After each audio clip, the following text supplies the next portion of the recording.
Ate, pabili po. Yes, be. Ano yon? Ate, may tinda po ba kayong Yossi dito?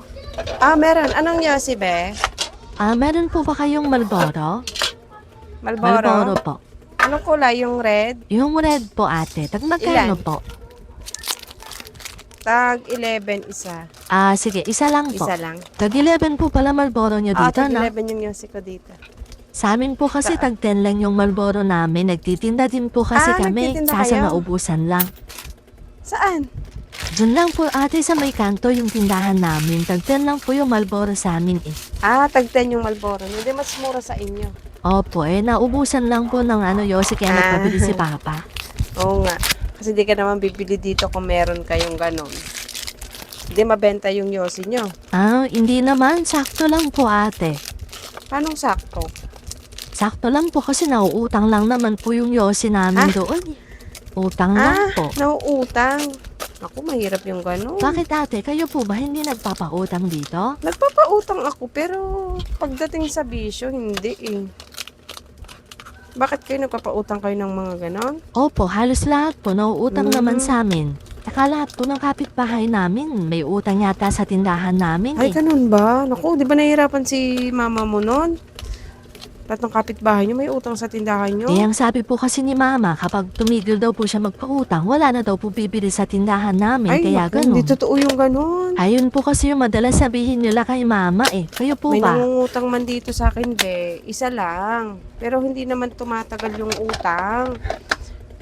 Pinakamatagal na siguro yung 3 araw. Naku, sa amin po ate, minsan inaabot pa ng 3 buwan bago magbayad hirap ng yung ganun. utang. Wala kang pang abono. Tapos malalaki pa yung yung utang nila nun. Mahirap yun. Paano kung maliit lang yung puhunan mo? Hindi pa naiabono ka. Yun na nga po ate, lagi po abono si Mama. Dapat kasi hindi nagpapautang si mama mo. Paano po madalas sabihin ng mga suki niya na kapag hindi na daw po siya nagpautang sa tindahan, wala na daw pong bibili sa kanya. Naku. Kaya ganun. Lagi naman nilang sinasabi yun na kapag hindi ka man nagpautang, hindi na sila bibili sa'yo. Hindi naman nga sila bumibili, nangungutang lang. Buti pa po kayo ate, nagagawa niyo po na hindi magpautang dito. Hindi ako nagpapautang dito, pero hindi naman ako nawalan ng customer. Buti po, pumabayag yung mga bumibili sa Siyempre, inyo ako na, yung may tindahan. Ako yung masusunod. Kung ayaw ko magpautang, ayaw ko magpautang. Ganun lang. Kahit sabihin nila sa akin na mawawalan ako ng customer kasi hindi ako nagpapautang. Meron at meron pa rin bibili sa'yo yung mga nakakaintindi ng negosyo. Ganun. Yung iba kasi, ganyan talaga. No, kapag hindi mo na pinautang, hindi na yan bibili sa'yo. Pero may mga customer na may malasakit sa negosyo. Alam nila yung ganon. Kasi hindi naman lahat ng nagtitinda malaki yung puhunan. So alam nila kapag pinapaikot mo lang yung puhunan, talaga nahihiya silang mangutang. Kaya dito sa amin, yan, swerte ko kasi mga kapitbahay ko dito, hindi nangungutang yan. Kahit kulang-kulang, hindi mababait yung mga kapitbahay ko dito. buti pa po sa inyo dito. Samantalang si Mama nakakautang pa po sa Bombay hirap para lang yung po, malagyan ng laman yung tindahan namin kasi yung mga pautang niya hindi pa nagsisibayad. Katulad kaya nga ganun. niyan, sabi mo, di ba? Nakakautang si mama mo para lang mapunan niya yung laman ng tindahan niya na nakapautang. O de halos yung tubo ni mama mo mapupunta na lang dun sa Bombay kasi nga may tubo yung sa Bombay kasi hindi nagbabayad ng utang yung mga niya.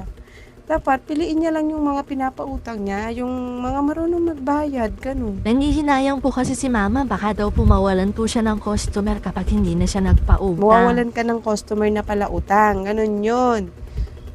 Hindi naman sila yung masusunod. Siyempre kung sino yung may-ari ng tindahan, sila yung masusunod, hindi naman yung customer. Nagagalit kasi yung mga kapitbahay namin kapag hindi sila pinapautang ni Mama. O sabihin mo kay mama mo, piliin niya yung pinapautang niya, wag bigay ng bigay. Ayun nga po, kaya nalulugi yung tindahan namin dahil sa mga pautang na hindi na nabayaran. Pwede ka talaga malugi kapag nagpautang ka na nagpautang tapos hindi ka naman binabayaran.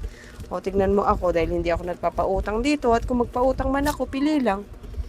Meron akong napapaikot sa tindahan. Kaya po pala yung tindahan nyo ate parang laging may laman no, yung sa amin kasi pag katapusan na, lagi nang walang laman. Sabi mo kay mama mo, piliin niya yung pinapautang niya, wag bigay ng bigay. Sige po ate, sasabihin ko po yan kay Mama. Sige, thank you. Salamat po.